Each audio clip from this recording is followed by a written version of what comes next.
with a group of Ukrainians. I've been learning Ukrainian, and they were having a great discussion. I understood everything they had to say.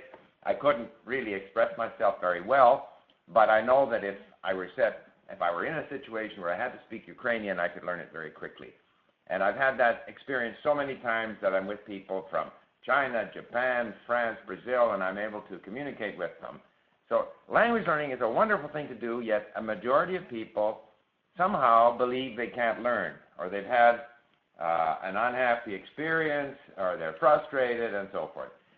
Now I would imagine most of you are very successful language learners, but nevertheless, if you have questions about language learning, I want to hear them, and I want to share with you my experience.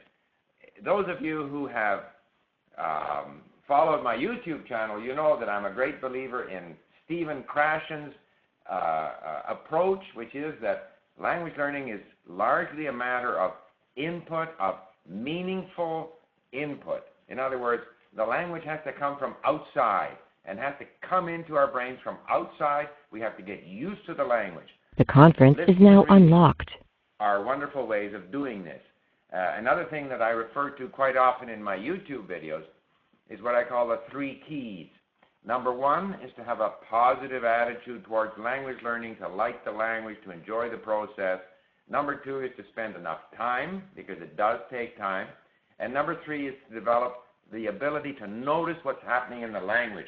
And I've talked about this quite a bit in my videos. And what we've done at LingQ is try to develop a tool that helps people notice. So I want to have a very short introduction because I talk all the time on my YouTube channel. Today is an opportunity to get questions from you.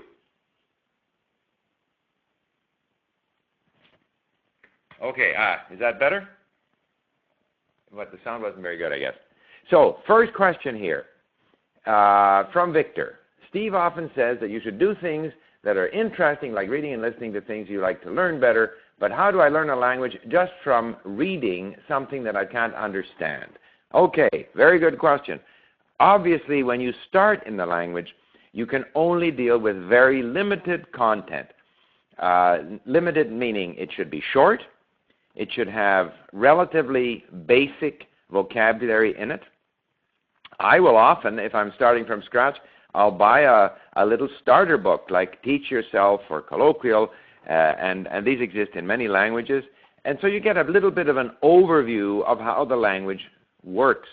I find it very difficult to remember the specific grammar rules or patterns or structures, but getting a brief overview helps you. And mostly then I'm driven by this effort to try to understand the content.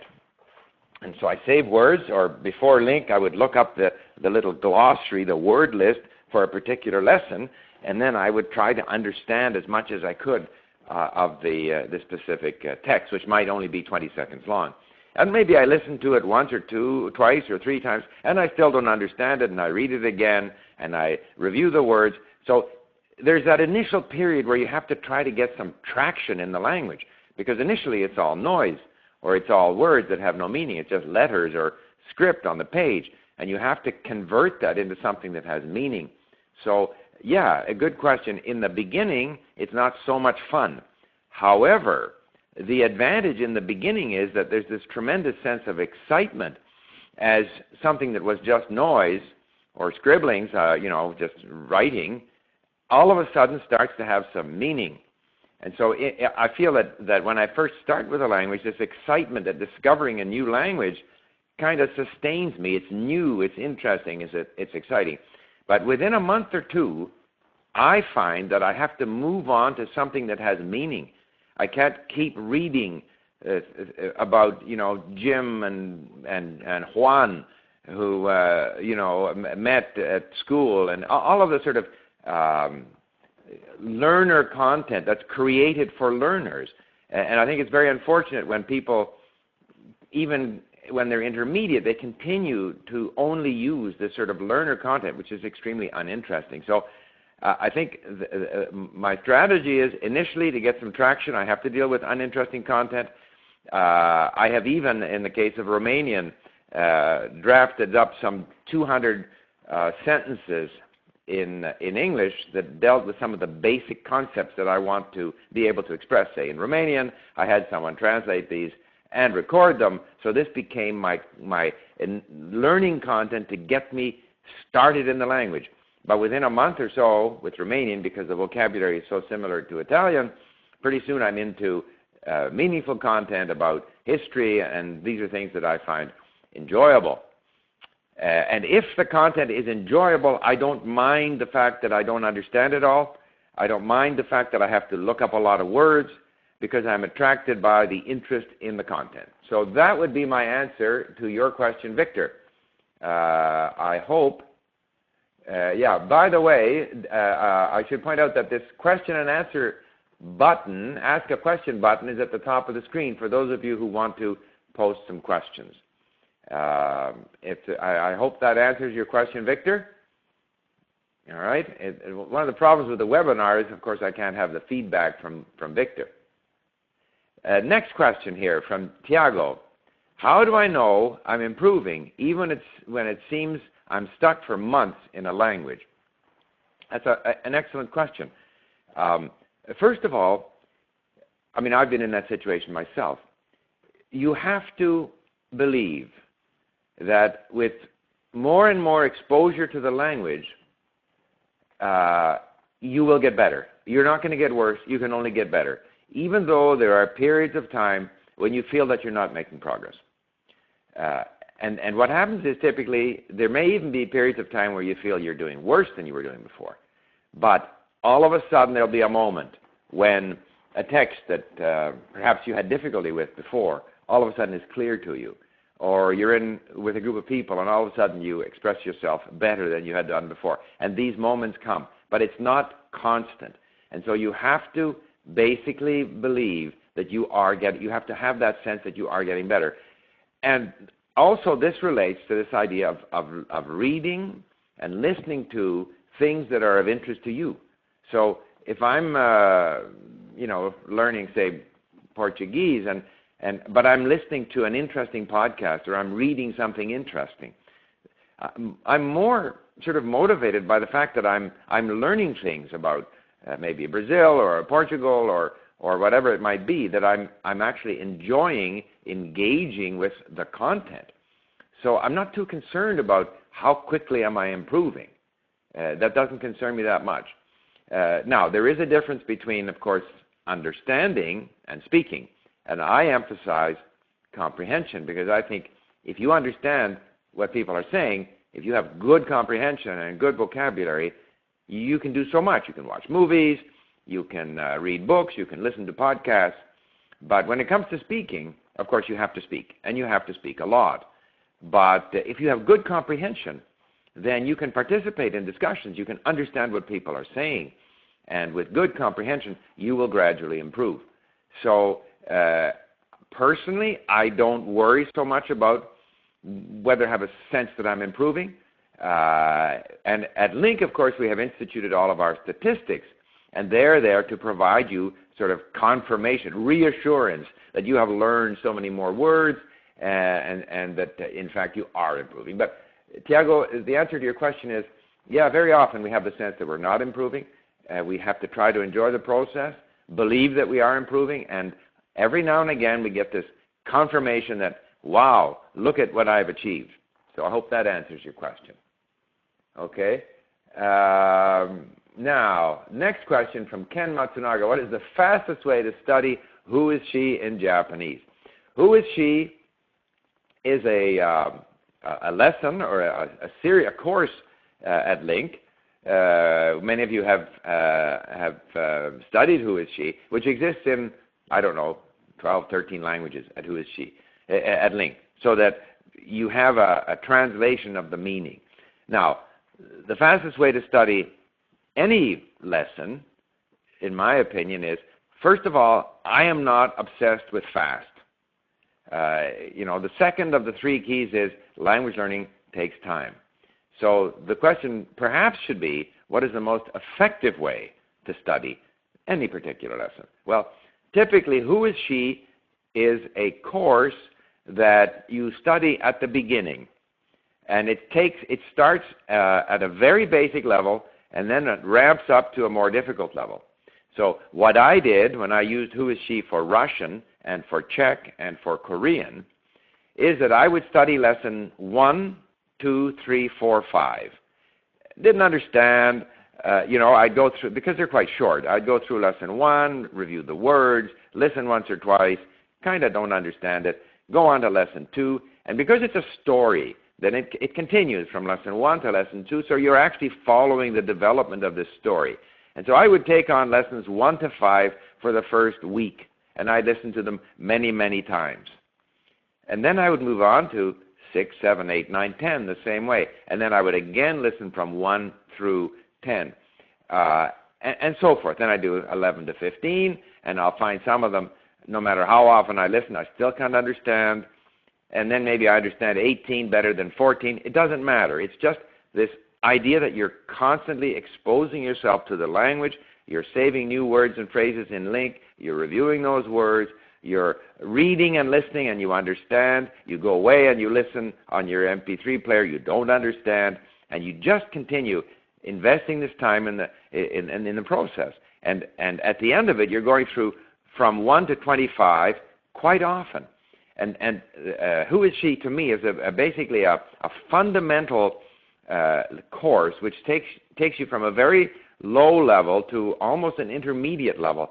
And with Russian, I spent 2 months on who is she in order to get a base.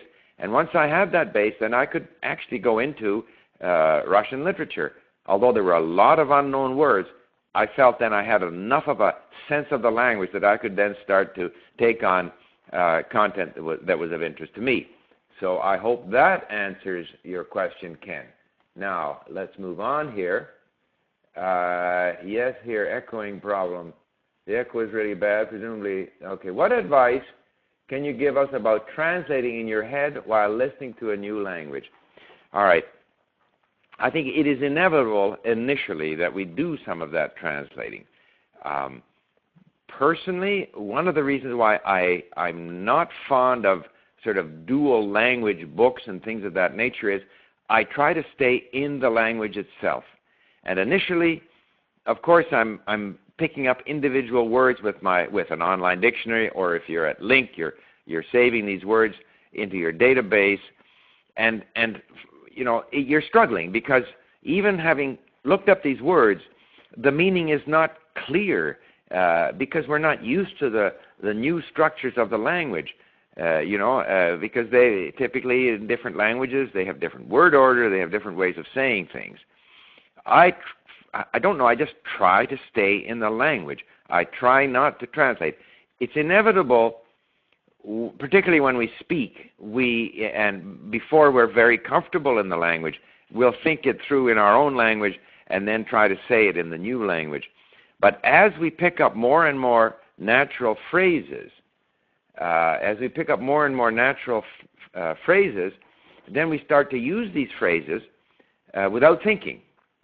So, for example, in Russian, if you say, "Меня зовут Steve," it means like they call me Steve, but you don't think of it in those terms. You just, oh, what's your name? "Меня зовут Steve." You start using phrases naturally.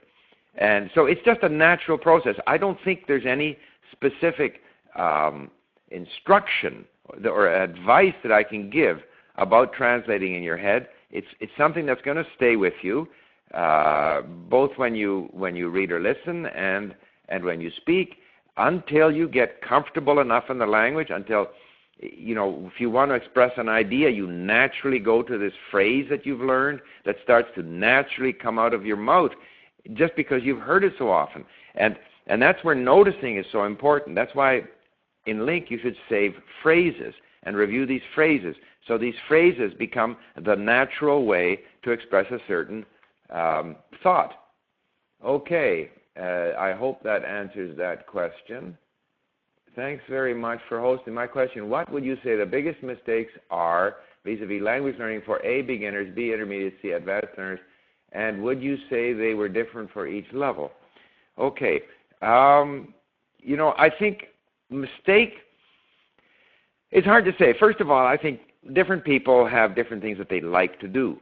Now, a beginner, if they are also not experienced language learners, I think the biggest mistake is, first of all, a lot of beginners don't think they're going to become fluent in the language.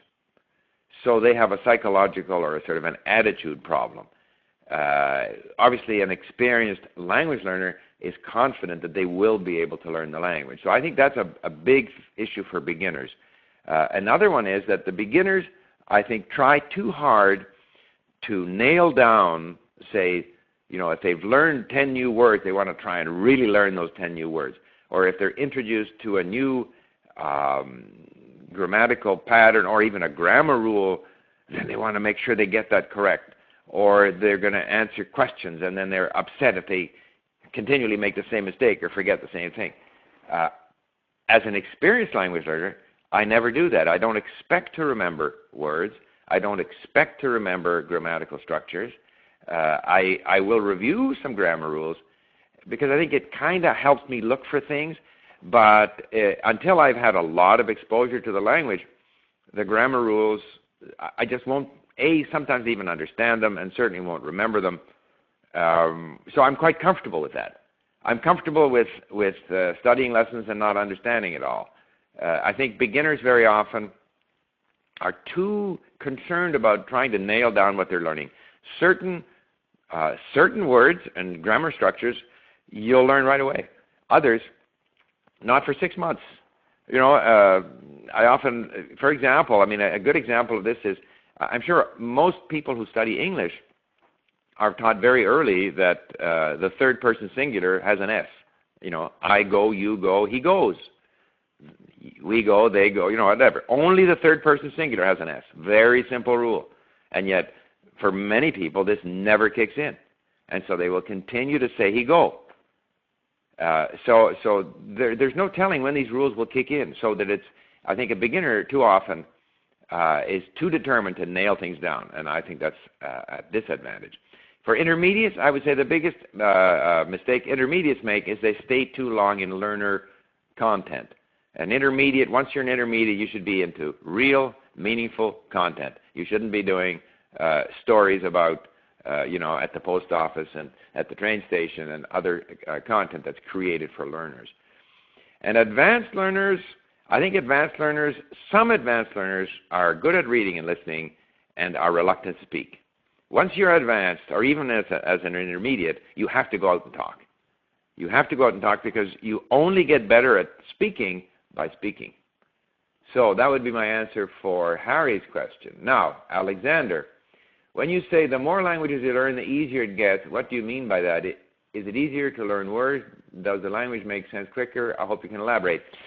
I think the more languages you learn, there are a number of advantages. First advantage is that you are more confident that you can do it. So your whole attitude is, I've done this before. If you've climbed a mountain and you're going to climb a second mountain, you're pretty confident you can do it. If you've never climbed a mountain, you probably are a little apprehensive. So that's the first thing. You are confident that you can do it. The second of all, you probably developed some learning habits in learning the first language. So then you take all of this experience into learning the second language. And of course, the third thing is that if you've learned, let's say, Spanish, then obviously it's going to be easier to learn Italian or Portuguese. If you've learned Russian, it'll be easier to learn maybe Polish. So once you've learned a language or two, or even if you've learned Chinese, you can take all of that Chinese vocabulary and it'll help you learn Japanese, because a lot of languages are related to other languages. And I think the final thing is that if we only have one language, then our brain is kind of somewhat rigid. We only, the range of sounds that we're familiar with is more limited. The kind of structures that we're familiar with is more limited. But once you've learned two or three, things become more flexible in terms of sounds, in terms of structures, and so you have less resistance, because one of the big problems with language learners is that they resist. Why do they say it that way in that language? That's stupid. They should say it the way we say it in my native language. So that this kind of resistance to the novelty of the new language disappears. You're quite comfortable with the fact that different languages will express things in different ways. The same, vowels, in fact, are pronounced somewhat differently in different languages. None of this is a surprise. We don't resist it. So for all of those reasons, the more languages you learn, the better a language learner you become. Which language are you learning now? I would say I'm focusing a bit on Korean, but I'm still working on my Ukrainian, dabbling a bit in Polish, but I simply don't have time. Next question from Martin. What do you think about starting language learning with Assimil? Assimil is fine. To me, it's no different from Teach Yourself. It has some advantages and some disadvantages. I consider Assimil a starter series. So you have Assimil, Teach Yourself, Colloquial, and in French or in Portuguese or in Russian, they would have other series that get you started in a language. Assimil, the big advantage with Assimil is that all of the content is in the target language alone, which is a disadvantage with Teach Yourself because there's too much. I hate it when they introduce the lesson in English. I only want the target language. What I don't like about Assimil is they don't give you a glossary, but they give you a translation. And I find it very distracting to go to a translation. I find a lot of their notes not that helpful. But I have Assimil for Russian. The content was quite interesting. Assimil for Korean. The content was not interesting. So it may also depend on the language. But to me, it's just a starter, a place to get started. It's fine. And some people really like Assimil. So. Next one from Olga. How often to study when you start learning the language? Well, it depends how much time you have. But in my own case, I would say 75% of my learning time, if not 80%, is just listening. So if I'm in the car, I listen. If I am doing the dishes or cleaning up around the house, I listen. When I'm exercising, I listen. So I managed to get in about 3/4 of an hour or an hour of just listening most days. And how often to study? You have to study. You should be going every day. You might miss the odd day, but try to study, I would say, an hour a day at a minimum.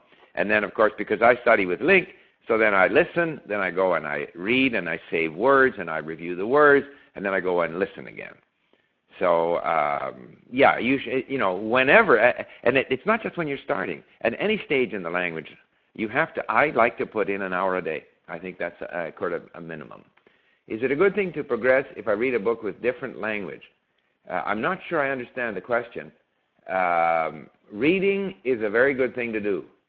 So reading is a great thing to do for language learning. And when you reach the point where you can actually read a novel, that's a major achievement. It's like climbing a mountain. And I can't stress enough how powerful reading and reading things of interest, how powerful an activity that is for language learning. From Peter, how do you learn more than one language without mixing them up? I tried Arabic and Russian at the same time and had to give up Arabic as my Russian. My Russian was getting worse and I was mixing them up terribly. Well, I think I tend to concentrate on one language at a time. Particularly if it's a new language to me. But I can sort of focus 75–80% of my time on one language and then occasionally do stuff in another language so that I'm improving in it as well. So at the most, I think 2 languages. Having said that, right now I listen to Russian, but my Russian is at a stage where I understand it, essentially all of it if I listen to it. So that almost doesn't count as learning. And Ukrainian is almost at that stage, although I don't speak it very well, I understand it. So I'm focusing on Korean. And I think it is difficult to take on 2 languages at the same time, but some people do it. So I'm only speaking from my own experience. What is the adequate amount of time to listen to a certain text? If we look at LingQ, for example, I don't think there's a rule. It depends how interested I am in the content. Earlier on, I tend to spend more time with a specific text. Later on, I may only listen once.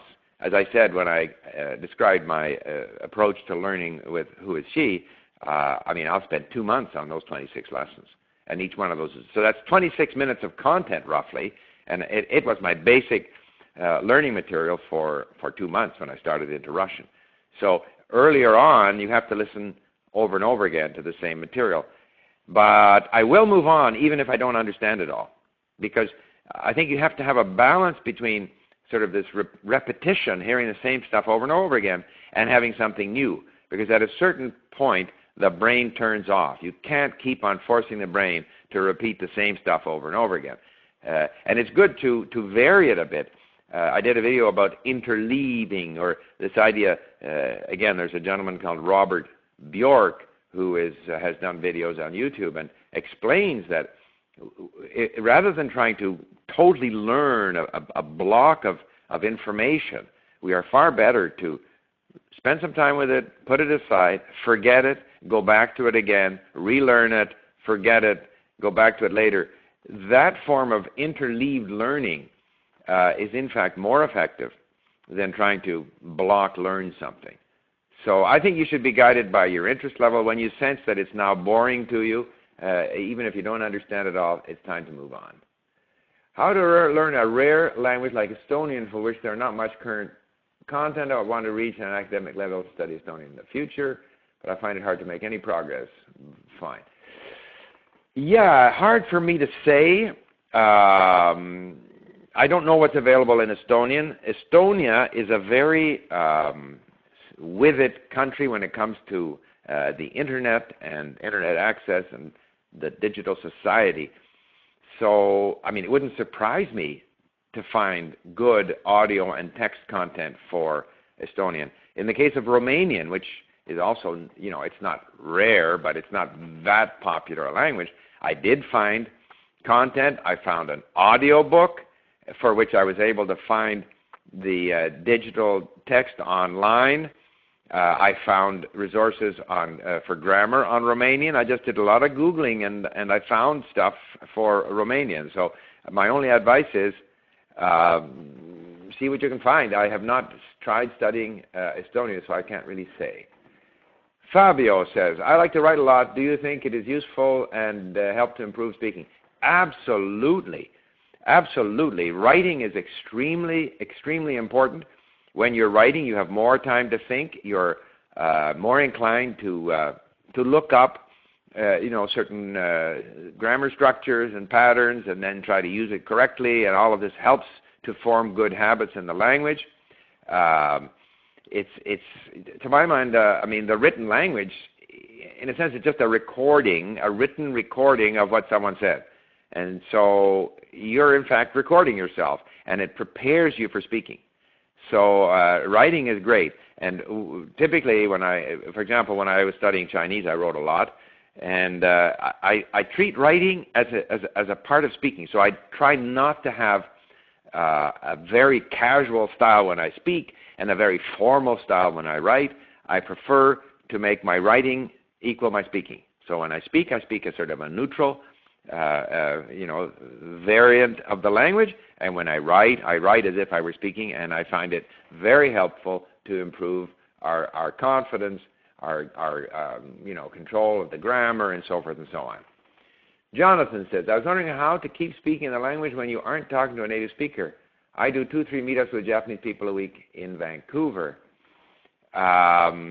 Okay, I mean, I have to admit that I am less concerned about speaking with people, because I find that if I maintain my language through listening and reading, I don't lose my speaking ability. I might be a little rusty, but very quickly. In fact, I'm continuing to add my vocabulary. I'm continuing to increase my familiarity with the language, my comprehension. So it doesn't bother me, but if you want to speak with people, your meetups, that's a good thing to do.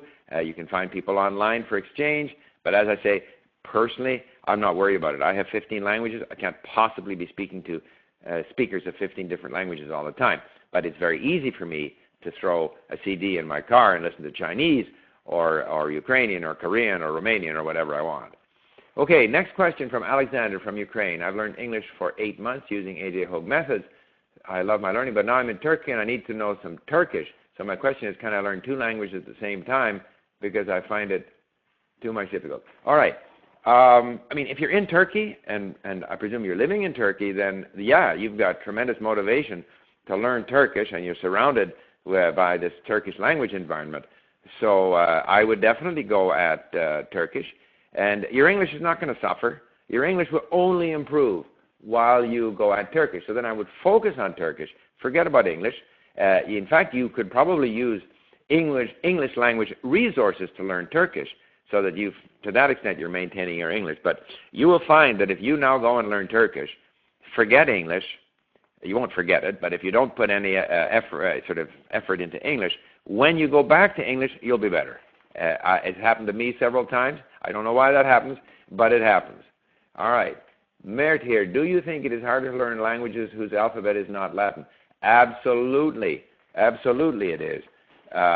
We are so familiar. I have that experience myself, having learned Chinese, Japanese, Korean, and Russian, Ukrainian. It's always easier to read in our own language. But that's part of the sense of achievement, that you're able to read this other writing system. So, I mean, if you decide to learn a language, you have to accept all of the conditions of that language. And that may include learning a different writing system. But it is certainly harder.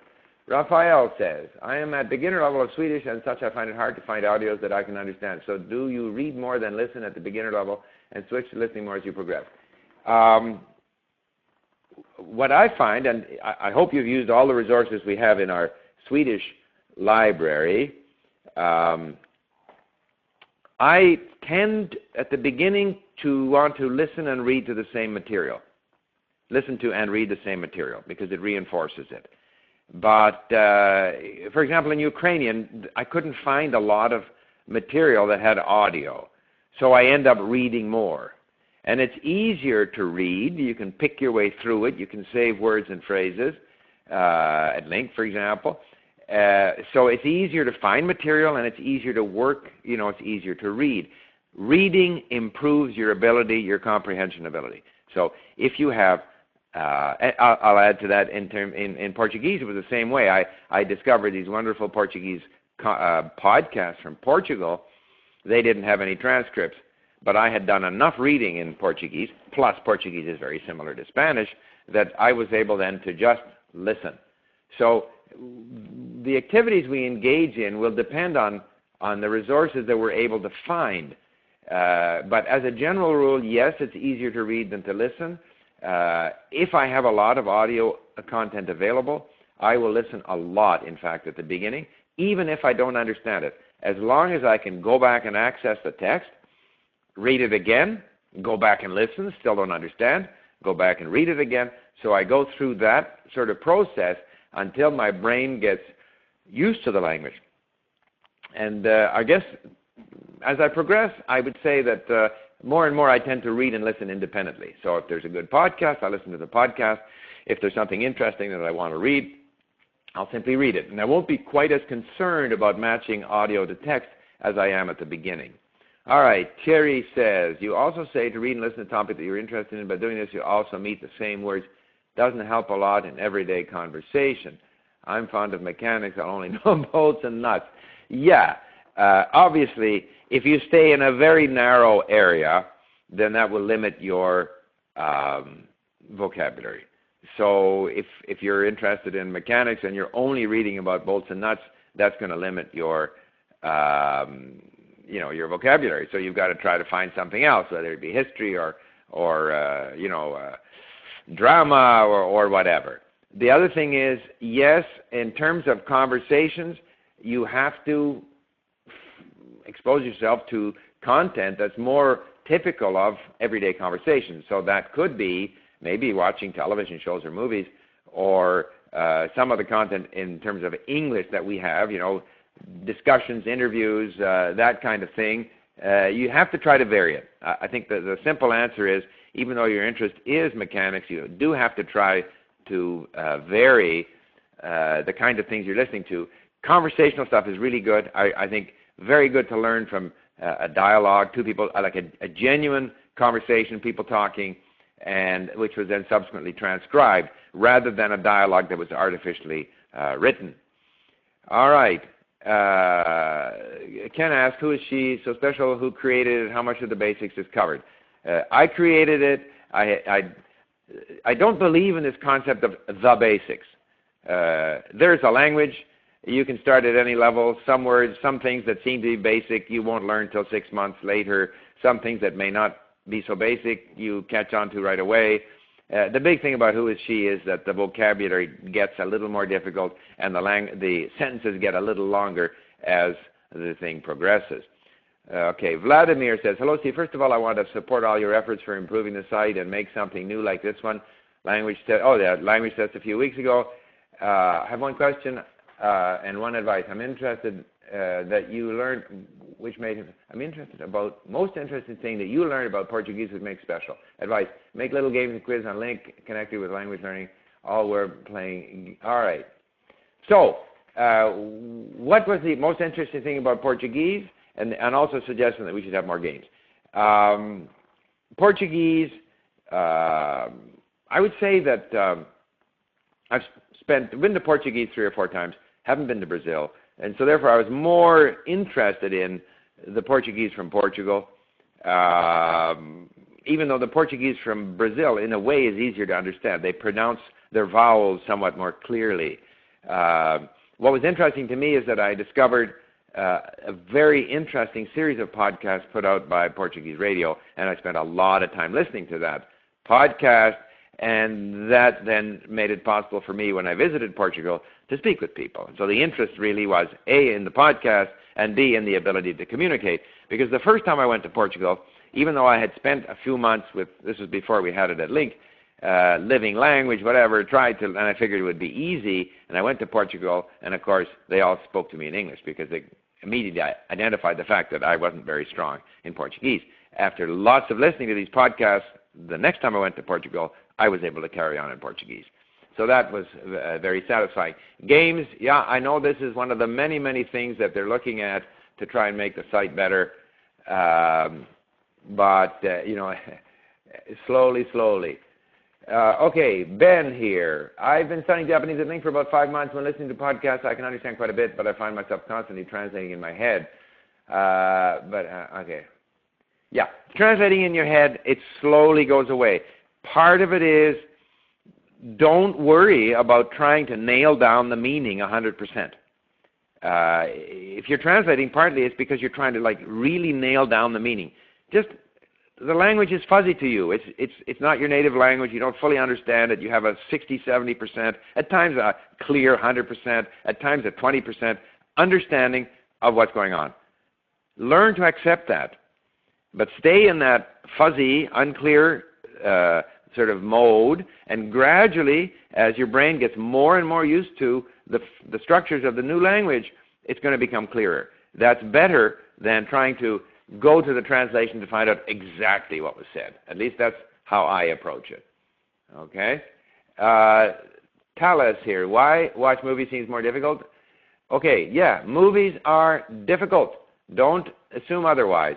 I lived in Japan for 9 years, and I was conducting business in Japanese, and I could have conversations with people in Japanese on very important business matters, but when I watched a Japanese movie on TV, I had lots of trouble to understand it. It's quick.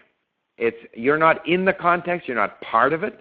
Often the context, whether it's social or historical or whatever, is not familiar to you. Very often dialogues in movies are not natural. All of these things make it difficult. So movies are difficult. I don't treat movies as a learning opportunity, but rather as a reward for having studied the language. And so I enjoy them, but I think it's not as good a learning situation as listening and reading, for example. But it's all a matter of what we like to do. So if you like watching movies, by all means do so, but don't assume that it's easy. It's difficult. Sangwon Lee, Steve, you say one of the most important things about language learning is to notice what happens in the language. You'd be more specific on this. Learn Mandarin Chinese, and I would like to know how to use this for my language learning. Is this something I can train? Yeah, I mean, this is a very important point, noticing. Some people don't notice things. I've given the example. If I have, when I was in Japan and I'd have visitors from Canada in the lumber business, and I'd introduce them to Mr. Kato, and he would say, my name is Kato, and I'd say, hello, Mr. Kato. Because K-A-T-O in their minds is Kato, and they didn't pay attention. I said his name is Kato. He said his name is Kato, and still they said Kato. And there's all kinds of examples. So you have to, in terms of noticing, you have to want to notice, number one. You have to want to notice. Number 2, for example, in LingQ, if you save words and save phrases, or when reading, if you underline structures, you know, you're learning Mandarin Chinese. Okay, obviously, you have to begin by noticing that they say, are you going? Then ni chu bu chu.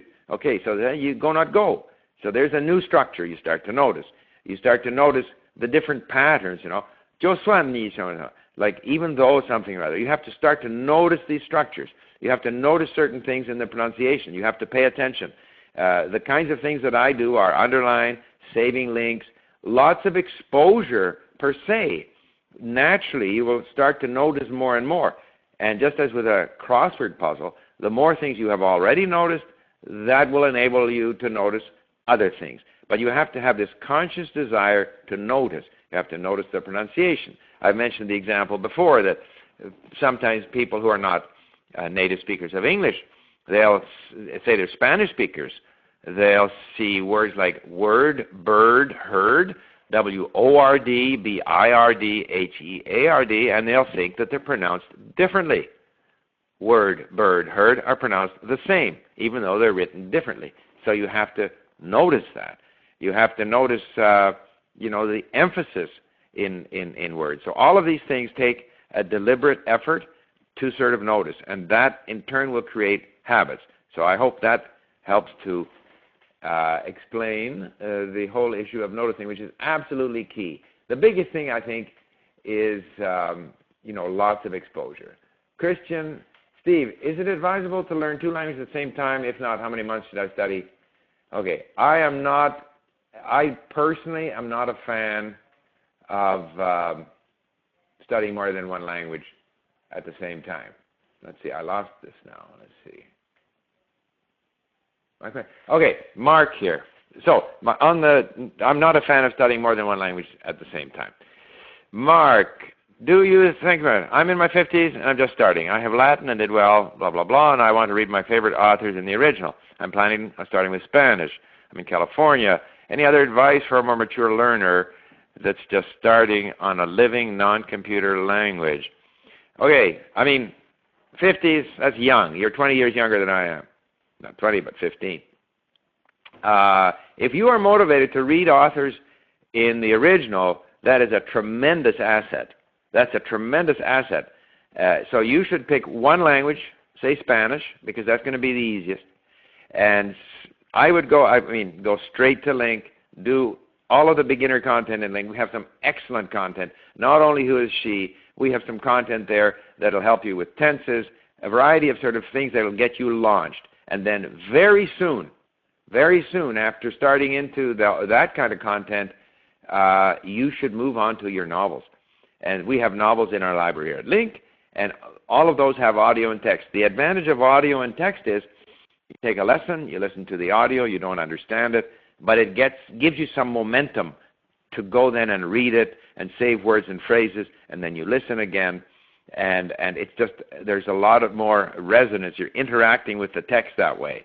And I would say that for at least a year, you should do most of your reading and listening at LingQ, because there you have all these tools that will help you acquire vocabulary and get used to the language, listen to it. But thereafter, you should be able to buy Spanish books on Kindle, and you can use Kindle's dictionary and just stay in Kindle and keep reading. So, yeah, I think the biggest thing is that you are motivated to read in the language. That's excellent. Victor, what do you think about Genki? I don't know what Genki is, so unless you mean Anki. And I'm not a big Anki fan simply because I learned so many words that I would be spending all my time on Anki. So I prefer to focus an hour or so a day that I have on listening and reading, a little bit of review of words, but fundamentally I'm spending my time doing things that I find enjoyable. But people who find it enjoyable to review their flashcards at Anki would find Anki enjoyable. So it entirely depends on what you like to do. Eunice, thank you, Mr. Steve. I'd like to say that I read a novel that is translated in my original language. Oops, this keeps popping on me here. A second. That is translated in my original language and read its translation from my target language. Okay, very good. I mean, it is sometimes easier to read a book that was translated from your language, because translations tend to be easier to read. But anything you read is good, as long as you're interested in it. Tiago, how many words approximately for Romance language are enough to reduce the rhythm and start learning another language? You know what? I don't have a number for that. It's more a matter of motivation. When you're tired of one language, move to another. When you're tired of one piece of content, move to another. Any tips on making pronunciation perfect or semi-perfect? I don't believe in perfect. I think perfect is a bad goal in language learning at any stage. Communication, the ability to understand, the ability to express yourself, that's what matters.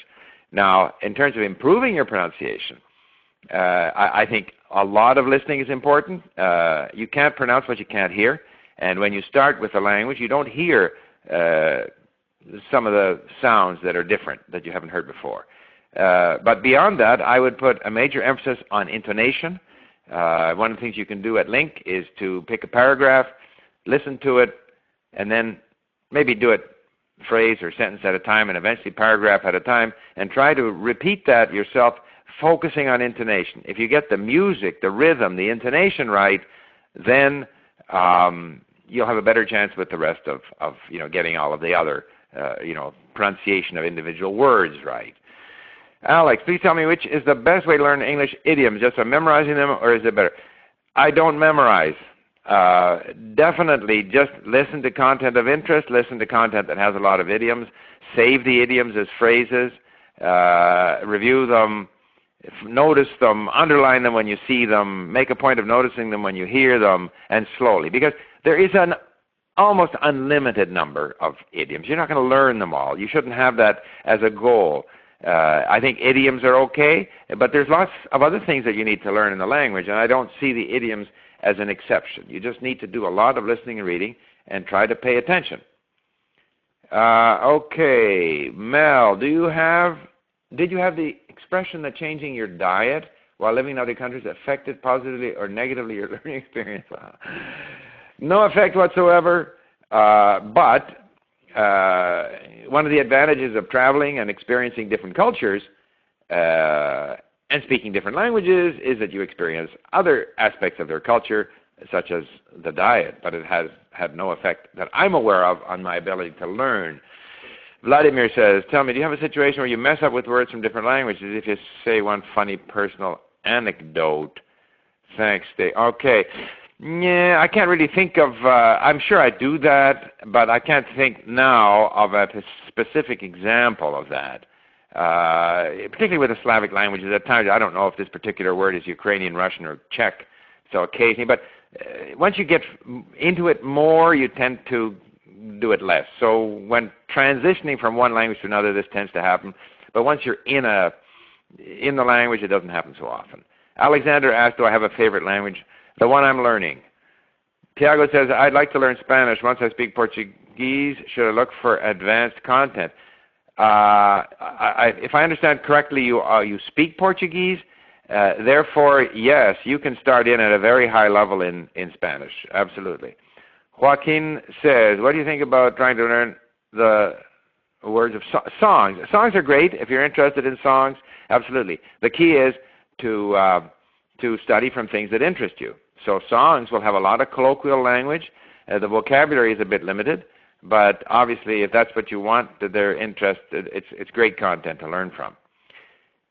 How is it possible to study Chinese because the letters are very different? Yes, you have to learn the characters. That's a lot of work. Major obstacle in learning Chinese is the characters. So you have to be prepared to invest a lot of time in learning characters.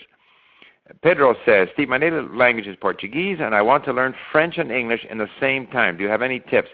I would recommend that you focus on whichever language you are strongest in. I would do that for the first 6 months, and then I would focus on the other language in the next 6 months. But I have found personally that it's difficult to do two at the same time, but other people have different experiences. Nisreen says, I find it difficult in the U.S. pronunciation. What can I do to improve pronunciation? Do a lot of listening. Do a lot of listening, and as I said earlier, practice, say at LingQ, grab a paragraph and listen along, and then try to read it again and try to imitate the intonation. Steve, you always said that it is important to study using interesting content. I really like to listen to language learning content. Would that help me when discussing other subjects? Would that give me the necessary vocabulary? Well, no. It will make you strong in that particular subject. So if you want to, if you know you're going to be discussing other subjects, then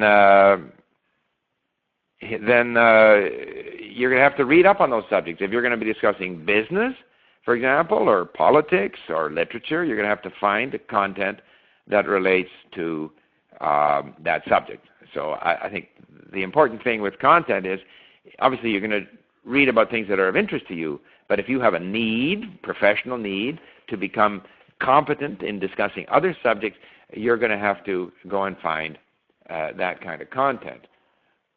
Okay. All right, well, I'm going to call it. We've just been about an hour here. I've tried to answer everyone's question. I may not have been able to answer everyone. We'd be interested in your comments. I maybe should close by saying that you can contact me. Let's see if we can make this work here. You can follow me on Twitter, Facebook, YouTube. I strongly believe, we created LingQ for a reason. And I think for those of you who are on LingQ, I didn't have a chance to go to anyone's profile today, but it's important to create links. If anyone follows me at LingQ, if you go to my profile, you'll see just how many links I create. It's helping me to notice. It's an indication of just the amount of content that I have consumed, have listened to, and have read. And I think the goal, and it's often useful when we're learning a language, to have a very measurable goal. And to me, the number of links that I create is the best indication of how active I've been in learning the language. And with language learning, if we are active, we're going to make progress.